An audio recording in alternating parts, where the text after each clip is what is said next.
All of you welcome to Sunrise Academy. तो जल्दी से एक बार बताएंगे क्या मैं ऑडिबल विजिबल हूं आप लोगों को?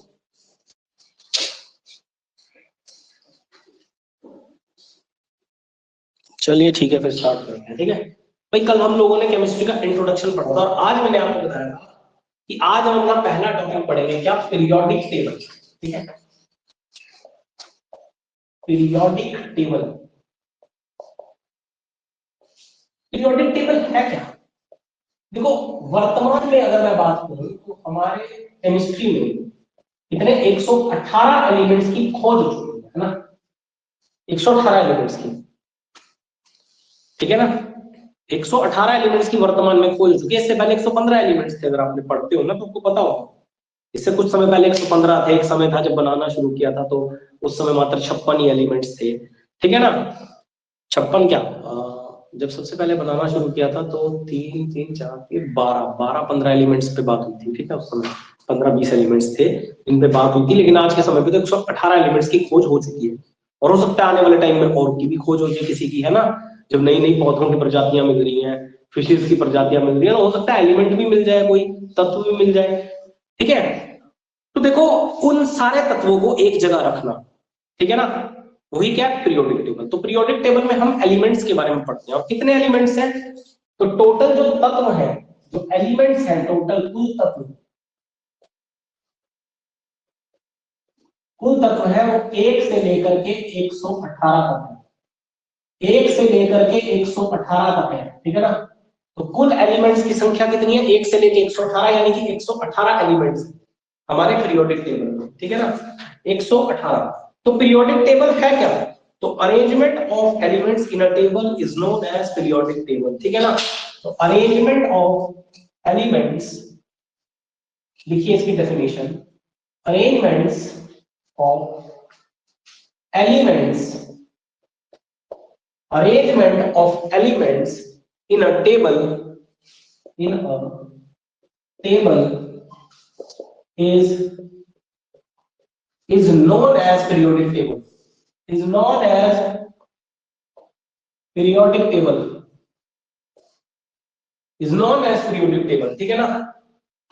तो तत्वों का अरेंजमेंट ही किसी टेबल में क्या कहलाता है? पीरियोडिक टेबल, ठीक है ना? तो तत्वों का जो अरेंजमेंट है, ठीक है ना, तो तत्वों का जो अरेंजमेंट है टेबल में, उसे ही हम उसी टेबल को क्या कहते हैं? पीरियोडिक टेबल, ठीक है ना? तो सभी तत्वों को एक टेबल में क्या करना? अरेंज करना, ठीक है ना? तो उसी टेबल को क्या कहा जाता है? पीरियोडिक टेबल, आवर्त सारणी, ठीक है ना? तो सभी तत्वों को एक सारणी में अरेंज करना ही क्या कहलाता है? उस सारणी को क्या कहते हैं? तो आवर्त सारणी, ठीक है ना? आवर्त सारणी कहलाता है, ठीक है ना? देखो, आपने पढ़े होंगे, जैसे कि मान लो अब आवर्त सारणी में हमारे तत्व कैसे रखे गए हैं, तो 1 से लेकर के 118 तत्व जो है ग्रुप्स में रखे गए हैं। ऐसे ग्रुप्स है ना, मान लो कोई ग्रुप नंबर 13 है, ये ग्रुप नंबर मान लो 13 है, कितना है? मान लो ग्रुप नंबर 13 है, इसमें मान लो 5 तत्व है, 1 2 3 4 5, ठीक है ना? तो इसे ग्रुप नंबर 13 में ही क्यों रखा गया है? हाइड्रोजन को क्यों ग्रुप नंबर 1 में रखा गया है? ग्रुप नंबर 1 में क्या है? हाइड्रोजन। और पहला ही तत्व कौन सा पढ़ना होता है हमें? हाइड्रोजन, पीरियोडिक टेबल में। हाइड्रोजन को ग्रुप नंबर 1 में ही रखा हुआ। हालांकि हाइड्रोजन में बता देता हूं, एक्सेप्शन है, आपको बताया था पहले भी बताया, ये कभी ग्रुप नंबर 1 में भी आ जाता है और कभी कभी ग्रुप नंबर 17 में भी चला जाता है ये, ठीक है ना? पोटाशियम को पोटाशियम की जगह पे रखा गया, क्यों? सोडियम को सोडियम की जगह पे रखा गया। ऐसा क्यों किया गया? ऐसा इसलिए किया गया, मान लो ग्रुप नंबर 13, इसमें 5 एलिमेंट्स है। कितने हैं? 5 एलिमेंट्स है। मान लो इसमें कितने हैं? 5 तत्व है। जो कहूंगा ना ध्यान से सुनते रहिएगा, ठीक है? मान लो ग्रुप नंबर 13, उसमें 5 एलिमेंट्स। तो क्या होता है, मतलब इस पीरियोडिक टेबल को मैं आपको पहली बात तो बता दूं, इसे बनाना इतना आसान नहीं था जितना आसान आप लोग शायद समझ रहे हो। इसे बनाना बहुत मुश्किल काम था और बड़े सारे साइंटिस्टों ने इस पर काम किया था, तब जाके। कई बार तो फेल भी हुए बहुत से साइंटिस्ट, ठीक है ना? कई बार बहुत से साइंटिस्ट फेल हुए। तो कहने का मतलब है, एक ग्रुप में जितने भी एलिमेंट्स हैं, जितने भी तत्व हैं, उनकी जो क्या है, उनकी जो प्रॉपर्टीज होंगी, उनकी जो विशेषताएं होंगी, उनकी प्रॉपर्टीज होगी, मतलब उसमें वैलेंसी होगी उसकी, ठीक है ना? उसका एटॉमिक नंबर होगा, मास होगा, और ये सारी जो उसकी प्रॉपर्टीज है वो ऑलमोस्ट सेम होगी, ठीक है ना? Almost same. केमिस्ट्री में ना कभी भी बिल्कुल सेम नहीं होती है कोई भी चीज, ऑलमोस्ट सेम होती है, लगभग समान होती है, ठीक है ना, समझ रहे बात को, लगभग समान होती है, ठीक है। तो किसी टेबल के अंदर, किसी सारणी में तत्वों का अरेंजमेंट करना ही क्या कहलाया, उस सारणी को क्या नाम दिया, पीरियोडिक टेबल, ठीक है ना। अब क्वेश्चन ये है कि इस पीरियोडिक टेबल को बनाने के लिए जो सबसे पहला एफर्ट लगाया गया वो किस साइंटिस्ट के द्वारा लगाया गया, बताएंगे जरा क्वेश्चन का आंसर, अगर आपको पता है तो बताइए, आपने पढ़ा भी होगा। तो सबसे पहला जो एफर्ट लगाया गया इस पीरियोडिक टेबल को बनाने के लिए, सबसे पहले नंबर पे फर्स्ट एफर्ट लगाया गया पीरियोडिक टेबल बनाने में, वो किस साइंटिस्ट ने किया था, बताओ अगर आप लोगों को पता है इसका आंसर। कौन थे वो साइंटिस्ट जिन्होंने सबसे पहले एफर्ट किया था पीरियोडिक टेबल बनाने के लिए। तो पीटी बनाने के लिए, पीरियोडिक टेबल बनाने के लिए फर्स्ट एफर्ट किस साइंटिस्ट ने किया था, जल्दी से मुझे बताओ। ये क्वेश्चन है आपका आज का question of the day. Newland ने, रेणु बहल जी का आंसर है न्यूलैंड, बेटा बिल्कुल कर, न्यूलैंड सेकंड थे, न्यूलैंड दूसरे नंबर पे थे, सबसे पहले थे डॉबर्नियर, ठीक है ना, ठीक है ना, तो डोबेरिनियर, ठीक है ना, ये साइंटिस्ट थे। कहां के थे ये जर्मनी के थे, ये कहां के थे, जर्मनी के थे।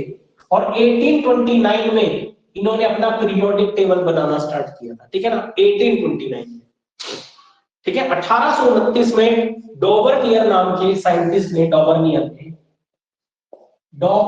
नाम के साइंटिस्ट ने पहली बार एफर्ट किया था क्या करने के लिए, पीरियोडिक टेबल बनाने के लिए। न्यूलैंड सेकंड, ठीक है ना, दूसरे व्यक्ति थे जिन्होंने एफर्ट किया था। तो पहले व्यक्ति जिन्होंने पीरियोडिक टेबल, आवर्त सारणी बनाने के लिए अपना एफर्ट किया, प्रयास किया, तो पहला प्रयास किसने किया पीरियोडिक टेबल बनाने के लिए, तो इन साइंटिस्ट का नाम याद रखिएगा, क्या है, डॉबर्नियर। किस वर्ष, 1829 में। किस देश से बिलोंग करते थे, तो जर्मनी से बिलोंग करते थे, ठीक है ना। तो डॉबर्नियर ने क्या दिया था, तो डॉबर्नियर ने दिया था लॉ ऑफ ट्रेड्स, क्या दिया था, डॉबर्नियर द्वारा दिया गया था law of triads, law of triads या लॉ ऑफ ट्रिपलेट, या फिर क्या दिया था, law of triplet, law of triads या लॉ ऑफ ट्रिपलेट दिया था। तो त्रिक सिद्धांत, ठीक है ना, क्या दिया था इन्होंने, हिंदी में कहेंगे त्रिक सिद्धांत। तो त्रिक सिद्धांत किसके द्वारा दिया गया था, अब मैं आपको बताऊंगा त्रिक सिद्धांत की क्या। तो त्रिक सिद्धांत जो था वो लॉ ऑफ ट्रेड, जैसे हिंदी में त्रिक सिद्धांत कहा गया, या ट्रिपलेट का मतलब होता है तीन एलिमेंट्स, क्या मतलब होता है ट्रिपलेट का, तीन एलिमेंट्स यानी कि तीन तत्व, तीन तत्व, ठीक है ना। तो लॉ ऑफ ट्रेड्स या लॉ ऑफ ट्रिपलेट, तो त्रिक सिद्धांत किसने दिया था, तो आप कहेंगे सबसे पहले डॉबर्नियर नाम के साइंटिस्ट ने दिया था। कहां के थे, जर्मनी के थे। तो इन्होंने पीरियोडिक टेबल बनाने में अपना लाइफ में सबसे पहला प्रयास किया था, ठीक। तो इन्होंने सिद्धांत में, अपने इस सिद्धांत में क्या कहा था, अपने सिद्धांत में इन्होंने कहा था, मान लो एक दो ये तीन एलिमेंट्स हैं, मैं इनको एक ग्रुप में रखूंगा, इन तीन एलिमेंट्स को। और इन्होंने कहा था कि पहले और तीसरे का जो एवरेज होगा, क्या होगा, पहले और तीसरे का जो एवरेज होगा एटॉमिक मास का, किस चीज का, एटॉमिक मास। एटॉमिक मास को हिंदी में बोला जाता है परमाणु द्रव्यमान, क्या बोला जाता है, परमाणु द्रव्यमान। तो पहले और तीसरे का जो एवरेज होगा, अब एवरेज तो आपको औसत तो निकालना होता होगा ना, पहले का एटॉमिक मास जोड़ दो, तीसरे का एटॉमिक मास जोड़ दो, उसको 2 से भाग कर दो, फिर जो आएगा ना, तो बीच वाले के समान होना चाहिए, क्या होना चाहिए, बीच वाले के समान होना चाहिए। ये सिद्धांत इन्होंने दिया था। अब जरा इससे पहले ये पढ़ाऊंगा आपको 5-10 मिनट के बाद, इससे पहले मैं आपको कुछ और चीजें बताना चाहता हूँ, ठीक है।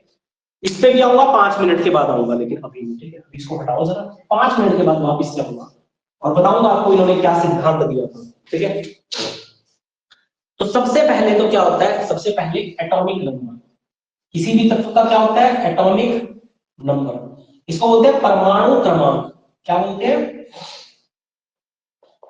परमाणु क्रमांक बोलते हैं हिंदी में, ठीक है ना, परमाणु क्रमांक। और परमाणु क्रमांक का जो सिंबल होता है वो क्या होता है, वो याद रखिएगा, वो होता है Z, ठीक है ना। तो Z जो है वो परमाणु क्रमांक का सिंबल होता है, या कह सकते हैं प्रतीक चिन्ह होता है, ठीक है ना। अब मान लीजिए ये कोई एटम है, ये क्या है, एटम। मैंने कल की क्लास में आपको बताया था कि बहुत सारे एटम्स जुड़ते हैं तो मॉलिक्यूल्स बनते हैं, और बहुत सारे मॉलिक्यूल्स के जुड़ने से क्या बनता है, एक एलिमेंट बनता है। तो तत्व बनाना है। मान लीजिए ये एटम है, क्या है, एक एटम है। अब एटम के अंदर क्या होता है, एटम के अंदर होता है न्यूक्लियस। क्या होता है, न्यूक्लियस। जैसे कि मैंने बायोलॉजी पढ़ाई थी, बायोलॉजी में मैंने आपको बताया था सेल के अंदर भी क्या होता है, न्यूक्लियस। लेकिन बायोलॉजी में न्यूक्लियस को हिंदी में क्या कहा जाता था, केंद्रक। लेकिन यहां क्या कहा जाएगा, फिजिक्स में कहा जाएगा नाभिक। न्यूक्लियस को क्या कहा जाएगा, नाभिक। समझ रहे बात को? न्यूक्लियस को नाभिक कहा जाएगा, ठीक है ना। एटम को परमाणु बोलते हैं, कल मैंने आपको बता दिया था, ठीक है ना। तो इस एटम के अंदर क्या होता है, न्यूक्लियस, ठीक है ना। और न्यूक्लियस के अंदर ही प्रेजेंट होते हैं क्या, प्रोटॉन और न्यूट्रॉन। क्या प्रेजेंट होते हैं, प्रोटॉन और न्यूट्रॉन।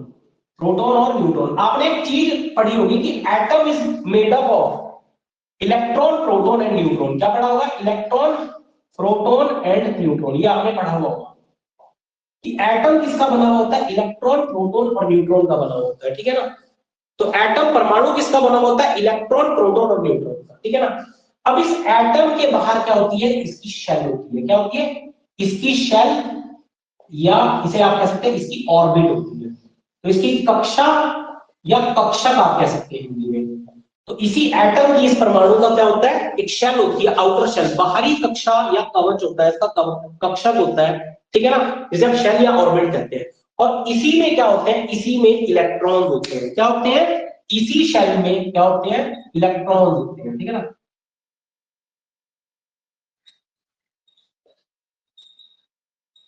इलेक्ट्रॉन। तो एक एटम में इलेक्ट्रॉन्स कहां होते हैं, तो उसकी ऑर्बिट में होते हैं, ठीक है ना। एटम किसका बना है, इलेक्ट्रॉन, प्रोटॉन, न्यूट्रॉन का इलेक्ट्रॉन बना है, ठीक है ना। किसका बना है, इलेक्ट्रॉन, प्रोटॉन और न्यूट्रॉन का। इलेक्ट्रॉन, प्रोटॉन और न्यूट्रॉन का बना है, ठीक है ना। तो इलेक्ट्रॉन कहां होते हैं, तो एटम की आउटर शेल में या उसकी ऑर्बिट में, उसकी कक्षा में या उसके कक्षक में होते हैं इलेक्ट्रॉन। और प्रोटॉन और न्यूट्रॉन कहां होते हैं, तो न्यूक्लियस के अंदर होते हैं, उसके नाभिक के अंदर होते हैं, ठीक है ना। और एटम किसका बना होता है, इलेक्ट्रॉन, प्रोटॉन और न्यूट्रॉन, ठीक है ना। इलेक्ट्रॉन, प्रोटॉन और न्यूट्रॉन, ठीक है ना। अब एटॉमिक नंबर का मतलब क्या होता है, एटॉमिक नंबर का मतलब ये होता है कि उसमें नंबर ऑफ प्रोटॉन कितने हैं। क्या मतलब होता है इसका, एटॉमिक नंबर का, किसी भी तत्व का अगर परमाणु क्रमांक पढ़ रहे हैं तो उसका मतलब क्या है कि नंबर ऑफ प्रोटॉन कितने हैं। तो इसका मतलब है Z को बराबर लिख सकता हूं number of proton, number of proton. तो कहने का मतलब है जितने नंबर ऑफ प्रोटॉन है वही उसका क्या होता है, एटॉमिक नंबर होता है, पहली बात तो, ठीक है ना। तो एक एटम के अंदर जितने नंबर ऑफ प्रोटॉन होंगे, जितनी संख्या प्रोटॉन की होगी, वही क्या होगा आपका, Z होगा, या वही आपका उस तत्व का एटॉमिक नंबर, परमाणु क्रमांक होगा, ठीक है भाई। ये चीज समझ में आ रही। तो किसी भी एटम के नाभिक में जितना नंबर ऑफ प्रोटॉन होता है, किसी भी एटम के नाभिक में, किसी भी परमाणु के नाभिक में जितनी संख्या प्रोटॉन की होती है, जितनी संख्या प्रोटॉन की होती है, वही उसका परमाणु क्रमांक होता है। वही क्या होता है, उसका परमाणु क्रमांक होता है, ठीक है ना। तो वही उसका परमाणु क्रमांक होता है। पहली बात तो आपको ये चीज ध्यान में रखनी है, ठीक है ना।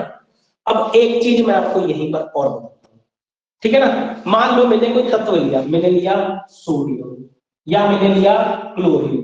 अब इस पे कोई चार्ज नहीं है ना, तो पॉजिटिव चार्ज है, कई बार तो हम लिखते हैं ना Na पॉजिटिव। कहीं आप कैल्शियम कई बार ऐसे लिखते हैं, कई बार कैल्शियम पे ऐसे पॉजिटिव डबल चार्ज लगा देते हैं। तो मैंने मान लो यहाँ कोई चार्ज नहीं है ना, पॉजिटिव ना नेगेटिव, है ना। मैंने कोई चार्ज नहीं लगाया अभी, ना पॉजिटिव लगाया और ना नेगेटिव लगाया, ठीक है ना। इसका मतलब ये एलिमेंट्स कैसे हैं, ये न्यूट्रल है। क्या है, उदासीन है, न्यूट्रल है, ये उदासीन है। तो याद रखिएगा जब कोई एलिमेंट न्यूट्रल होता है, उदासीन होता है, तो उस कंडीशन में जो एटॉमिक नंबर है वो इज इक्वल टू होता है नंबर ऑफ इलेक्ट्रॉन, ठीक है ना। तो Z is equal to number of electron, याद रखिएगा। तो उस कंडीशन में वो इलेक्ट्रॉन की संख्या के बराबर होता है। तो जब भी कोई तत्व न्यूट्रल होता है, उस पर कोई चार्ज नहीं होता, तो उस कंडीशन में जो उस तत्व का क्या होता है, एटॉमिक नंबर होगा, वो नंबर ऑफ इलेक्ट्रॉन के बराबर होता है, ठीक है ना। किसके बराबर होता है, उसके नंबर ऑफ इलेक्ट्रॉन के बराबर होता है, ठीक है भाई। अब उम्मीद करता हूं इतनी बात आप लोगों को समझ आ गई होगी ना। तो कहने का मतलब है Z is equal to number of proton या Z is equal to number of electron, दोनों चीजें हो सकती है। क्या हो सकती है, किस कंडीशन में हो सकती है, वो आपको उम्मीद करता हूं इतनी बात समझ में आ गई होगी फिलहाल। ठीक है, कोई डाउट होगा साथ के साथ ही बता दीजिएगा। ठीक है, अब आता है अगली चीज, ये तो हो गया एटॉमिक नंबर, ठीक है ना, ये क्या हो गया एटॉमिक नंबर। अब अगली चीज है एटॉमिक मास। ठीक है,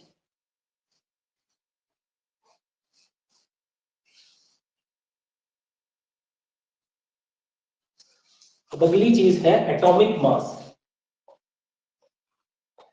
एटॉमिक मास इसे बोल देते हैं परमाणु द्रव्यमान। परमाणु परमाणु द्रव्यमान, ठीक है ना, एटॉमिक मास।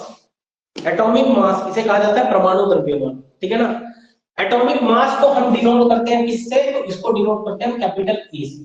ठीक है ना, तो इसको, इसका सिंबल क्या है, इसका प्रतीक चिन्ह क्या है, तो इसको कैपिटल ए से डिनोट किया जाता है। इसका मतलब क्या होता है, इसका मतलब होता है the sum of proton and neutron. तो एटॉमिक मतलब का मतलब होता है किसी भी परमाणु में प्रोटॉन और न्यूट्रॉन की संख्या को जोड़ देना ही उसका क्या कहलाता है, परमाणु द्रव्यमान कहलाता है। तो किसी संख्या का परमाणु द्रव्यमान क्या होता है, उसके प्रोटॉन और न्यूट्रॉन का जोड़। ठीक है ना, उसके प्रोटॉन और न्यूट्रॉन का योग ही क्या होता है, उसका एटॉमिक मास होता है। ठीक है ना, तो प्रोटॉन और न्यूट्रॉन का योग क्या कहलाता है, तो एटॉमिक मास उसका। ठीक है ना, एटॉमिक मास। चलो अब ये चीजें मैंने आपको बतानी थी, अब आ जाओ जरा। ठीक है, अब मैं आ जाता हूँ लॉ ऑफ ट्रेंड्स पे। ठीक है, इतनी बात समझ में आ जानी चाहिए आपको। ठीक है, कि एटॉमिक मास क्या है और एटॉमिक नंबर क्या होता है। ठीक है, अब क्योंकि आगे चल के नहीं मैं बताऊंगा, आगे चल के तो मैं डायरेक्ट आपको तत्व का एटॉमिक मास क्या है, एटॉमिक नंबर क्या है, इस पे बात करूंगा। ठीक है, तो चलो यहां तक बात समझ में आ गई होगी। अब लॉ ऑफ ट्रेड्स की बात करी थी, जो किसने दिया था, डॉबर्नियर ने दिया था। ठीक है ना, डॉबर्नियर ने दिया था लॉ ऑफ ट्रेड्स, त्रिक सिद्धांत। लॉ ऑफ ट्रेड्स या ट्रिपलेट, तो त्रिक सिद्धांत किसने दिया था, ये दिया था डॉबर्नियर ने 1829 में। तो इन्होंने कितने ट्रेड्स बनाए थे, तो इन्होंने 5 ट्रेड्स बनाए थे। 5, वैसे 4 ही आते हैं, वैसे कितने आते हैं अगर आप गूगल वगैरह सर्च करेंगे तो आपको नाम 4 आएंगे। उसका कारण यह है कि 5वां तो बन ही नहीं पाया, इनसे कंप्लीट नहीं हो पाया, बाकी इन्होंने 5 बनाने की कोशिश करी, लेकिन 4 इन्होंने कंप्लीट बनाए थे। ठीक है ना, तो इन्होंने फर्स्ट ट्रिपलेट बनाया। फर्स्ट ट्रिपलेट, इन्होंने पहला ट्रिपलेट का मतलब है 3 एलिमेंट्स का एक ग्रुप बनाया, फर्स्ट ट्रिपलेट बनाया, जिसमें 1, 2 और 3 धातुएं रखी उन्होंने। ठीक है, धातुएं नहीं, सॉरी, एलिमेंट्स रखे, तत्व रखे। तो पहला था लिथियम, सोडियम, पोटाशियम। ठीक है ना, लिथियम, सोडियम और पोटेशियम। ठीक है ना, लिथियम का सिंबल होता है Li, सोडियम का सिंबल होता है Na और पोटेशियम का होता है K। ठीक है ना, पोटेशियम का सिंबल क्या होता है, K से डिनोट करते हैं आप पोटेशियम को। ठीक है ना, अब होता क्या है कि लिथियम का जो क्या है आपका एटॉमिक मास है, वो कितना होता है, वो होता है 7। लिथियम का कितना है, 7 एटॉमिक मास है। सोडियम का कितना है, तो सोडियम का होता है 23। ठीक है ना, 23।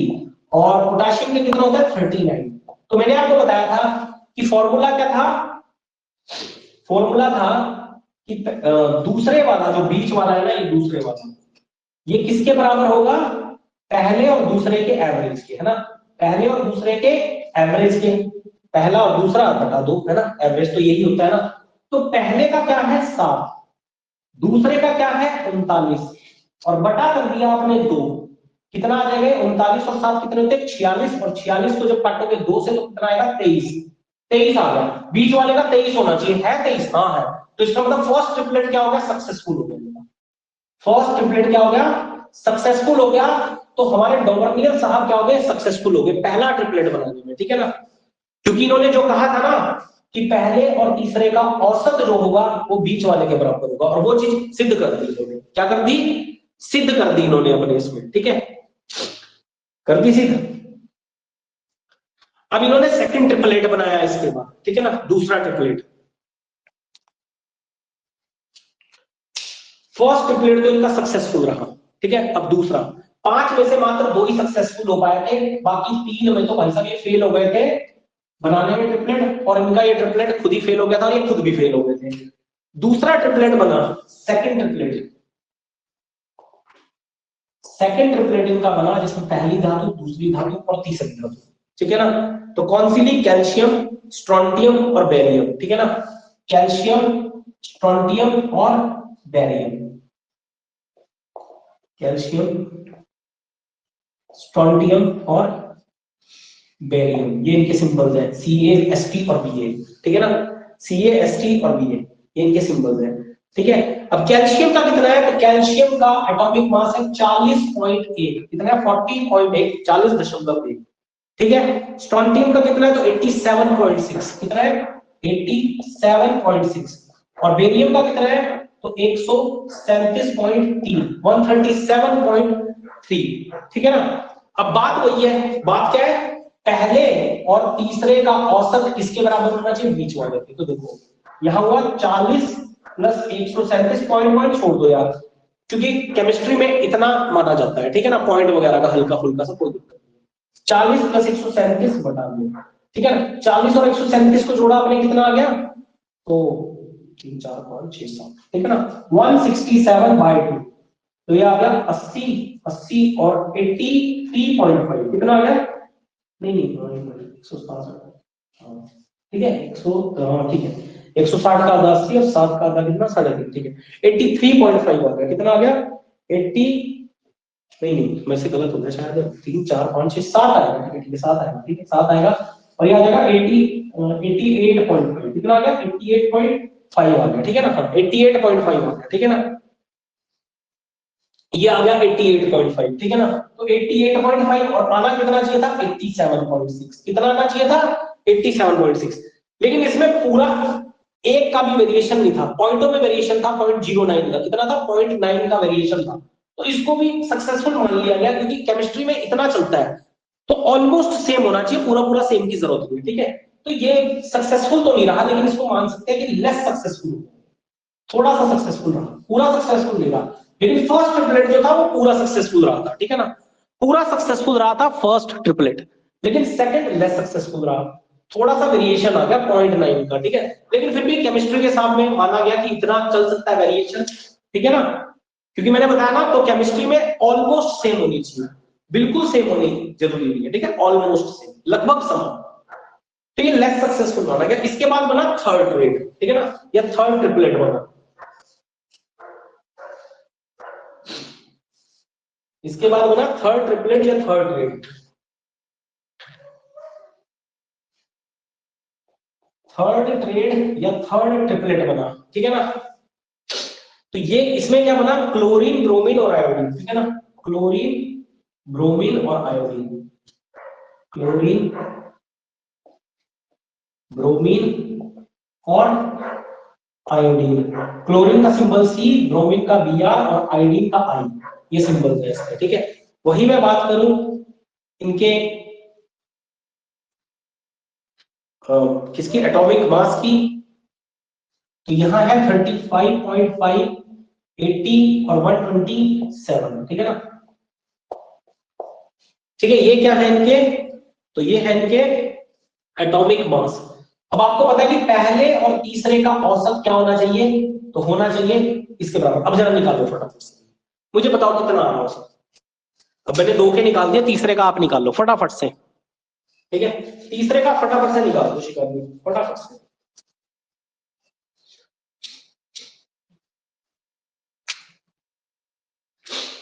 फटाफट औसत निकाल दो, 2 का मैंने निकाल दिया, तीसरे का आप बताओ फटाफट से।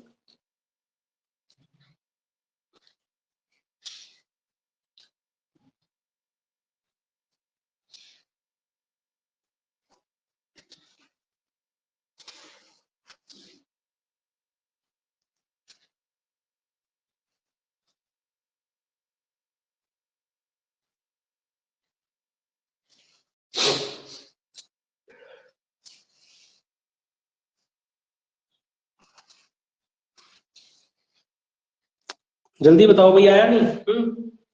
आ गया होगा। क्या करना है हमने? 35.5 प्लस 127 और बटा 2 करना है, कितना आ जाएगा? ये आ जाएगा 81.25, ठीक है ना। अब यहाँ कितना है? यहाँ है 80, अब यहाँ वेरिएशन बहुत ज्यादा गया, एक से भी ज्यादा वेरिएशन आ गया, 1.25 का, इतना नहीं हम मान सकते। एक के अंदर अंदर रहता ना 0.9, 0.5, 0.6, 0.7, इतना तो मान लेते हैं केमिस्ट्री में। अब इतना भी ज्यादा नहीं हो सकता कि एक एक दो दो का फर्क आ रहा है, ठीक है ना, तो ये ज्यादा फर्क होगा, तो ये हो गया फेल। ये क्या हो गया? फेल। ये फेल हो गया, ठीक है। तो थर्ड ट्रिपलेट जो था वो क्या हो गया? वो फेल हो गया। इसके बाद फोर्थ ट्रिपलेट बनाया इन्होंने, ठीक है। इसके बाद क्या किया इन्होंने? फोर्थ ट्रिपलेट बनाया, हाँ 81, ठीक है। तो ये 81 हो गया फेल, क्योंकि पॉइंट से ज्यादा वेरिएशन आ गया, एक से ज्यादा इसमें, ठीक है। तो ये हो गया फेल। अब फोर्थ पूरी तरह से फेल हो गया, ठीक है। उसमें 1.5 का वेरिएशन आ गया था, 1.5 का पूरा, उसमें इससे भी ज्यादा वेरिएशन आया था फोर्थ में। तो 4 ट्रिपलेट ये पूरे कर पाए थे, 5वां बनाते बनाते ही रह गया। उसके बाद तो खुद ही फेल हो गए थे। फोर्थ ट्रेड या ट्रिपलेट की बात करूं, पहला, दूसरा, तीसरा, तो इसमें जो एलिमेंट्स थे वो सल्फर, सेलेनियम और टेलुरियम था, ठीक है ना। सल्फर, सेलेनियम और ट्यूलेरियम। ट्यूलेरियम, तो सल्फर, सेलेनियम और ट्यूलेरियम, ठीक है ना। सल्फर को एस से डिनोट करते हैं, सेलेनियम को एस ई से और ट्यूलेरियम को टी ई से, ठीक है ना, टी ई से। ये सिंबल्स है। और अगर मैं बात करूं इनके एटॉमिक मास की, तो इनका एटॉमिक मास है, ठीक है ना। तो सल्फर का 32, सेलेनियम का 79 और ट्यूलेरियम का 129। कितना है? 129। अब यहाँ पे कितना आया तो जरा कर दो, पहले और तीसरे का औसत फटाफट। 32 प्लस 129 और बटा 2, ये कितना आएगा? ये आएगा 80.5। यहाँ पर 1.5 का वेरिएशन आ गया, और ज्यादा वेरिएशन आ गया, ठीक है ना। तो इसको भी फेल मान लिया गया भाई साहब। अब इतना नहीं चल सकता केमिस्ट्री में। पॉइंटों में तो हमने मान लिया, एक्सेप्ट कर लिया साइंटिस्ट ने, बाकी साइंटिस्ट ने, लेकिन उन्होंने कहा इतना ज्यादा वेरिएशन नहीं। तो 5वां तो बनाया इन्होंने, कोशिश करी, लेकिन वो बन ही नहीं पाया, पूरा कंप्लीट ही नहीं हो पाया, ठीक है। तो इसके बाद तो भाई साहब डॉवर्नियर साहब होगी क्या इस टेबल को बनाने में। फिर तो सबसे पहले इस टेबल को बनाने की कोशिश 1829 में डॉवर्नियर साहब ने की थी, जिन्होंने 5 ट्रेड बनाए थे, लेकिन जिसमें से 2 ही सक्सेसफुल हो पाए थे, और तीसरा तो बहुत ही बुरी तरह से फेल हुआ। उसमें तो 3.5 का वेरिएशन आ गया था, 3.5 का, ठीक है। लेकिन बना नहीं पाए थे उसको पूरी तरह। उसमें कह रहे थे कोई और धातु सेट करेंगे, एलिमेंट सेट करेंगे, लेकिन वो हो भी नहीं पाया था, तब भी नहीं हो पाया, ठीक है। तो इतनी बात तो फिलहाल आपको ध्यान में रखनी है, ठीक है। तो पहले साइंटिस्ट जिन्होंने पीरियोडिक टेबल बनाने के लिए अपना एफर्ट किया था, प्रयास किया था, वो थे डॉवर्नियर, जर्मनी से रिलेट करते थे। 1829 में पहली बार ये कोशिश की गई थी, हालांकि क्या होगी ये कोशिश? फेल हो गई। अब दूसरा प्रयास किसने किया था? तो न्यूलैंड ने किया था। किसने किया था? न्यूलैंड। अब सेकंड प्रयास करने वाले व्यक्ति कौन थे? तो न्यूलैंड थे।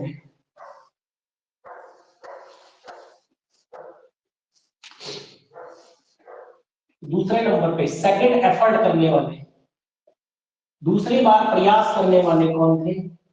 तो दूसरी बार प्रयास करने वाले थे न्यूलैंड साहब। न्यूलैंड, न्यूलैंड, न्यूलैंड कहां के थे? तो न्यूलैंड थे ब्रिटिशर, अंग्रेज थे। ब्रिटिशर थे, एक अंग्रेज थे। और इन्होंने कोशिश करी थी 1865 में, 1865 में इन्होंने इस पीरियोडिक टेबल को बनाने का प्रयास किया था, लेकिन ये भी फेल हुआ, ठीक है ना। इस समय तक जब न्यूलैंड ने कोशिश करी थी, इस समय तक टोटल नॉन एलिमेंट्स, कुल ज्ञात तत्व, टोटल नॉन एलिमेंट्स, कुल ज्ञात तत्व कितने थे? तो कुल ज्ञात तत्व थे 56, ठीक है। तो कुल ज्ञात तत्व कितने थे जब न्यूलैंड साहब ने कोशिश करी थी? तो टोटल 56 थे, ठीक है ना। और फर्स्ट एलिमेंट क्या था? फर्स्ट एलिमेंट था इस समय हाइड्रोजन, और अभी भी फर्स्ट एलिमेंट हाइड्रोजन ही है। फर्स्ट एलिमेंट था हाइड्रोजन, और आज भी हाइड्रोजन पहले नंबर पर है, ठीक है ना। और अंतिम या 56वां जो था, लास्ट एलिमेंट, अंतिम तत्व, वो कौन सा था उस समय? तो वो था थोरियम। तो अंतिम तत्व था थोरियम, ठीक है। तो पहला हाइड्रोजन और लास्ट जो था वो थोरियम था, ठीक है ना। तो first hydrogen and last thorium, first hydrogen और लास्ट थोरियम, ठीक है। अब इन्होंने कैसे बनाया था? दरअसल एक दिन ये क्या कर रहे थे? गाना सुन रहे थे, है ना, गाना सुन रहे थे। और गाने में क्या होती है? ताल, है ना। कौन सी ताल? तो तो इन्होंने ताल सुनी गाना सुनते सुनते, ये भी साइंटिस्ट थे, ये भी पीरियोडिक टेबल का बनाने का प्रयास कर रहे थे इस समय। इन्होंने गाना सुना और इन्होंने गाने में होती है ताल, इन्होंने क्या सुना, इन्होंने देखा सा रे गा मा, कौन सी ताल है, ये ताल तो सभी को सुनी होगी ना, सारे गा मा हा धा नी सा, है ना। अब इन्होंने कहा कि मैं पीरियोडिक टेबल को कैसे बनाऊंगा, मान लो पहला तत्व, दूसरा तत्व, तीसरा तत्व, चौथा तत्व, पांचवा तत्व, छठा तत्व, सातवां तत्व, ठीक है ना। इसके बाद ये आठवां तत्व है, ठीक है ना। तो जो प्रॉपर्टीज इस पहले की होगी वही आठवें की होगी, ठीक है ना। वही किसकी होगी, आठवें की होगी, मतलब हर आठवें तत्व की। अब इसको छोड़ देंगे पहले को, तो यहां से ये भी कितना होगा, आठवां होगा, पहला, दूसरा, तीसरा, चौथा, पांचवा, छठा और नहीं, एक दो, हाँ ठीक है, ये सातवां और ये फिर आठवां आ जाएगा ना, ठीक है। एक दो तीन चार पांच छह सात और आठवां तत्व यहाँ जो भी आएगा, ठीक है, दोबारा से। तो इसकी प्रॉपर्टीज कैसे हो जाएगी, इसके जैसे हो जाएगी, इसकी प्रॉपर्टियां नीचे वाले के जैसी हो जाएगी, ठीक है ना। तो 9वें या 10वें नंबर पे होगा, लेकिन हर एक के वो कौन सा होगा, हर एक के बाद वो आठवां ही होगा, हर एक के बाद। अगर यहीं से काउंटिंग शुरू करोगे ना, 1 2 3 4 5 6 7 और 8, है ना। फिर इसकी प्रॉपर्टीज यहीं से शुरू करोगे, 1 2 3 4 5 6 7 और 8, है ना। तो इसने कहा था हर एलिमेंट की प्रॉपर्टी उसके 8वें एलिमेंट से मिलेगी, ये सिद्धांत इन्होंने दिया था, ठीक है ना। और इसको क्या कहा गया था, इसी को कहा गया था लॉ ऑफ ऑक्टेव, अष्टक सिद्धांत। क्या कहा गया था, इसी चीज को लॉ ऑफ ऑक्टेव, इसी को कहा गया था लॉ ऑफ ऑक्टेव। तो अष्टक सिद्धांत कहा गया, अष्टक अष्टक सिद्धांत, लॉ ऑफ ऑक्टेव। अष्टक सिद्धांत यानी कि हर 8वें एलिमेंट की जो प्रॉपर्टी होगी वो पहले एलिमेंट के जैसी होगी, समझे इस बात को। तो यही था लॉ ऑफ ऑक्टेव, जो कि किसने दिया था, जो कि न्यूलैंड ने दिया था। किसने दिया था लॉ ऑफ ऑक्टेव, न्यूलैंड ने दिया था। तो यही था आपका लॉ ऑफ ऑक्टेव, या इसको कहते हैं अष्टक सिद्धांत। क्या कहा जाता है, अष्टक सिद्धांत। इसका मतलब क्या है, समझ लो इसका मतलब क्या है। इसका मतलब यह है कि हर तत्व की जो प्रॉपर्टीज है वो हर 8वें तत्व के जैसे होगी, तो इसको अष्टक, हर 8वां, अष्टक यानी कि लॉ ऑफ ऑक्टेव कहा गया, ठीक है ना। इसी को क्या कहा गया, लॉ ऑफ ऑक्टेव, समझ रहे हैं। यहाँ पे जैसे 8 9 10 11 12 13 14, फिर 15वें की, फिर 15वें की इसके जैसी होगी, फिर 16वें की इसके जैसी होगी, फिर 17वें की इसके जैसी होगी। मतलब अगर आपने पहले की याद कर ली ना, तो आपको 8वें की और 15वें की याद करने की जरूरत है नहीं है, बस पहले की याद कर लो, बाकियों की तो सेम ही होगी लगभग, वैलेंसी वगैरह ना, ठीक है। वैलेंसी वगैरह जो होगी उसकी वो सब सेम ही होगी, ऑलमोस्ट सेम होगी, बिल्कुल सेम तो नहीं हो सकती केमिस्ट्री में, लेकिन हाँ ऑलमोस्ट सेम होगी। और आपने सेकंड याद कर ली, तो आपको 9वां और 16वां याद करने की जरूरत है तो नहीं है। आपने तीसरी याद कर ली, तो आपको 10वां और 17वां याद करने की जरूरत है नहीं है। तो इन्होंने ऐसे कोशिश करी। तो इस अष्टक सिद्धांत में ये भी 2 तक तो सही चली इनकी गाड़ी, लेकिन तीसरे में कैल्शियम था यहाँ पर, और तीसरे में कैल्शियम में जाकर के ये फेल हो गए भाई साहब, कैल्शियम में जाकर के ये भी फेल हो गए, समझ रहे हैं। तो ये अष्टक सिद्धांत अगर पूछा जाए कहां तक लागू था, तो याद रखिएगा ये टिल कैल्शियम लागू था, टिल कैल्शियम। तो कैल्शियम तक तो ये लागू रहा, लेकिन कैल्शियम के बाद या कैल्शियम से ही ये फेल हो गया, ठीक है ना। और कैल्शियम के बाद ये क्या हो गए हमारे न्यूलैंड साहब, ये फेल हो गए। लो मैं आपको दिखा भी देता हूँ, एक पिक्चर भी है मेरे पास इसकी ना, जो इन्होंने दिया था।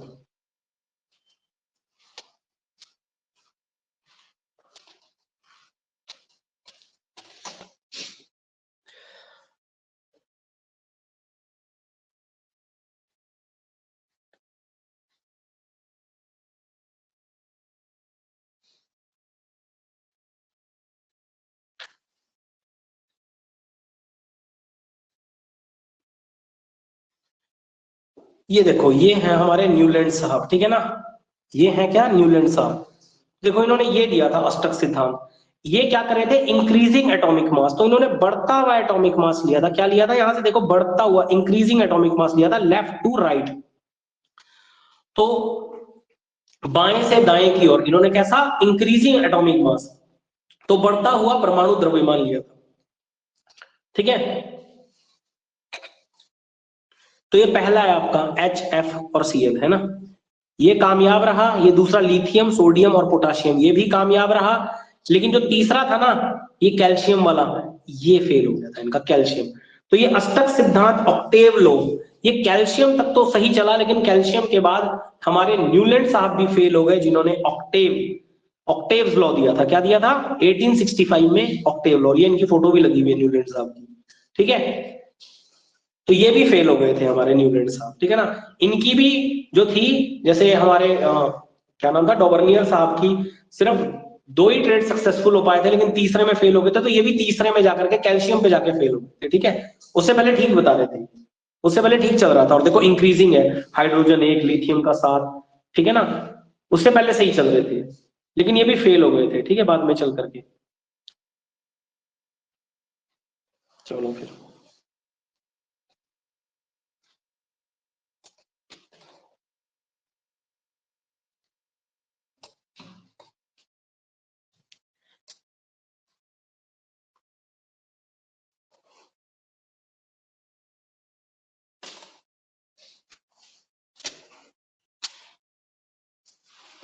ठीक है। तो ये भी क्या हो गए थे, फेल हो गए थे। इनका भी जो लॉ ऑफ ऑक्टेव था, ऑक्टेव्स लॉ या अष्टक सिद्धांत, ये क्या हो गया था, न्यूलैंड साहब का भी फेल हो गया था। इसके बाद 1869 में मेंडलीव जी आए थे। कौन आए थे? तीसरा प्रयास, ठीक है। अब तीसरा नियम तो अब तो पास हो गया था ना, इन्होंने काफी हद तक काफी अच्छा बना दिया, ठीक है। तो अब आए थे मेंडलीव जी। मेंडलीव जी,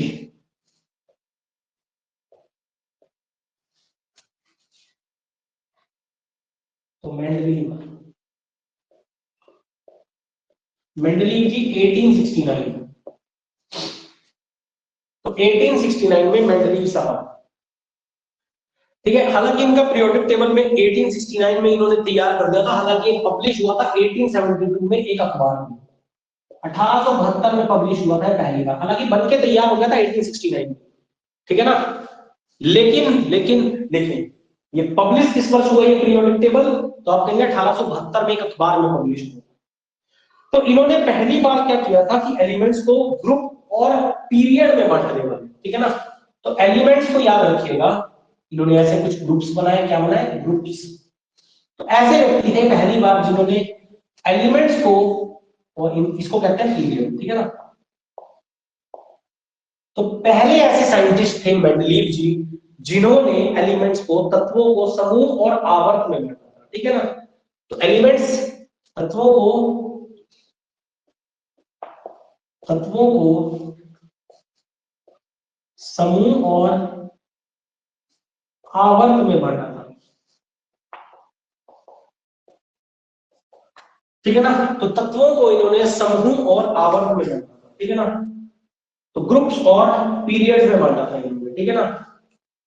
इसीलिए इसीलिए ये फादर ऑफ पीरियोडिक टेबल माना जाता है। इसीलिए मेंडलीव साहब को क्या कहा जाता है, फादर ऑफ पीरियोडिक टेबल। तो अगर ये क्वेश्चन आपसे पूछा जाए who is known as father of PT, periodic table, आप क्या कहेंगे, मेंडलीव साहब है फादर ऑफ पीरियोडिक टेबल, यानी कि आवर्त सारणी के जनक, आवर्त सारणी के जनक, ठीक है ना। इसीलिए इन्हें आवर्त सारणी के जनक माना जाता है, ठीक है ना। क्योंकि पहले ऐसे साइंटिस्ट थे जिन्होंने तत्वों को समूह और आवर्त में बांटे। तो तत्वों को समूह और आवर्त, ग्रुप और पीरियड में बांटने वाले पहले साइंटिस्ट थे, तो इसलिए इन्हें फादर ऑफ पीरियोडिक टेबल माना गया है, ठीक है ना। तो who is known as father of periodic table, तो आप कहेंगे मेंडलीव, ठीक है ना। कौन है? तो मेंडलीव जी, ठीक है भाई। अब बताओ यहां तक बात समझ में आई? तो इस तरह से पीरियोडिक टेबल बना, अब जाकर के पीरियोडिक टेबल बना। इसके बाद इसमें बहुत सारे चेंजेस हुए हैं। 56 पे स्टार्ट हुआ था, 56 एलिमेंट्स पे, लेकिन अब तो बात 118 एलिमेंट्स की करते हैं हम लोग, 118 एलिमेंट्स, ठीक है ना, पीरियोडिक टेबल में। ठीक है, कोई डाउट है यहां तक तो बताओ भाई। ठीक है, हो सकता है भाई कुछ स्टूडेंट्स को लगाओ थोड़ा टफ टॉपिक है, लेकिन थोड़ा सा तो रहेगा, है ना। लेकिन जिन्होंने पढ़ा होगा +1 +2 में, उन्हें तो बड़ा आसान लगा होगा, है ना। क्यों भाई? डोबर्नियर के बारे में नहीं मुझे लगता आप लोगों ने पढ़ा था, न्यूलैंड के बारे में पढ़ा था ऐसा लगता है।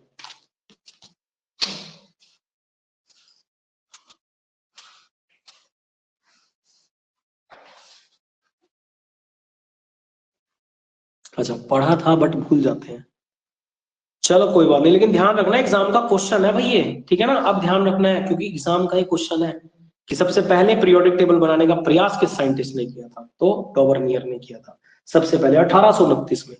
हालांकि मेंडलीव जी ने और न्यूलैंड जी ने तो बहुत बाद में किया था, 1865 1869 में, ठीक है ना। इन्होंने तो बहुत पहले कोशिश करी थी, ठीक है। तो चलो बस आज के लिए यहीं तक रखते हैं, अब कल से पीरियोडिक टेबल पढ़ना स्टार्ट करते हैं, ठीक है। तो कल से पढ़ना स्टार्ट करेंगे पीरियोडिक टेबल के बारे में। आज तो मैंने आपको छोटी छोटी चीजें बता दी, ठीक है।